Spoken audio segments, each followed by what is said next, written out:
एक फौजी की दिल छू लेने वाली कहानी। फ्रेंड्स, इस पोस्ट में हम एक फौजी की कहानी, soldier story in Hindi, heart touching. फौजी की कहानी एक दिल को छू लेने वाली कहानी है जिसमें मानवीय स्वभाव के उस पहलू को दर्शाया गया है जो स्वार्थ से परिपूर्ण है। ये एक सैनिक की कहानी है जो अपनी जान पर खेलकर देश के लिए लड़ता है, मगर उसके बाद उसे जीवन और अपने करीबियों की दिल में छुपी वास्तविकता का पता चलता है जो उसे झकझोर देती है। पढ़िए, ये कहानी एक सैनिक की है जो वियतनाम में युद्ध के लिए गया था। युद्ध समाप्त होने के बाद जब उसके घर लौटने की बारी आई तो उसने अपने माता पिता को सैन फ्रांसिस्को से फ़ोन किया। माँ और पिताजी, मैं घर आ रहा हूँ, लेकिन घर आने से पहले मुझे आपसे एक बात पूछनी है। मेरा एक दोस्त है जिसे मैं अपने साथ घर लाना चाहता हूँ, क्या मैं उसे ला सकता हूँ? बिल्कुल बेटा, ये भी कोई पूछने की बात है। हमें तुम्हारे दोस्त से मिलकर बहुत खुशी होगी, माता पिता ने जवाब दिया।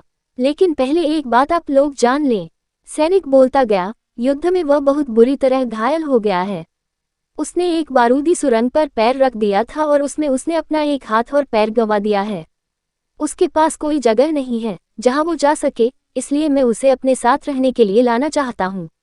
उसकी यह बात सुनकर उसकी माँ बोली, बेटा, तुम्हारे दोस्त के बारे में जानकर हमें बहुत दुख हुआ। हो सकता है हम उसके रहने के लिए कोई जगह तलाश कर सकें। नहीं माँ, मैं चाहता हूँ कि वो हमारे साथ रहे। लेकिन बेटा, अब पिता ने कहा, तुम समझ नहीं रहे हो कि तुम क्या चाह रहे हो। इस तरह का अपाहिज व्यक्ति हमारे लिए कितना बड़ा बोझ होगा। हमारी अपनी जिंदगी है जीने के लिए और हम नहीं चाहते कि इस तरह की कोई भी परिस्थिति हमारी जिंदगी में दखल दे। मेरे हिसाब से तुम्हें अकेले घर आना चाहिए और अपने दोस्त को वहीं छोड़ देना चाहिए। वह अपनी जिंदगी जीने के लिए कोई न कोई रास्ता निकाल ही लेगा। सुनकर उस सैनिक ने फोन रख दिया।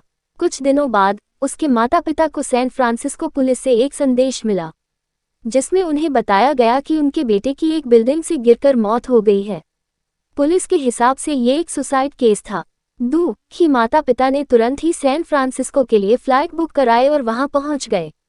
वहां उन्हें शहर के मुर्दाघर ले जाया गया ताकि वे अपने बेटे की पहचान कर सकें। उन्होंने उसकी पहचान कर ली, किंतु ये देखकर उनकी कपकपी छूट गई कि उनके बेटे का बस एक हाथ और एक पैर था। दोस्तों, इस कहानी में जो माता पिता हैं वे हम में से बहुत से लोगों की तरह हैं जो अपनी सुविधाओं को सबसे अधिक महत्व देते हैं।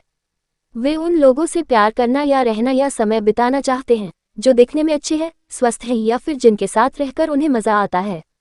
वे ऐसे लोगों को पसंद नहीं करते जो देखने में स्वस्थ, सुंदर या स्मार्ट नहीं है या जिनके साथ वे मजा नहीं कर पाते या जो किसी भी रूप में उनके लिए असुविधाजनक हैं।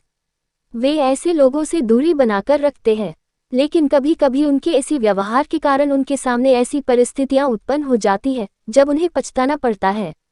आइए लोगों को वे जैसे हैं वैसे ही अपनाएं और ज़रूरत पड़ने पर उनकी मदद करें।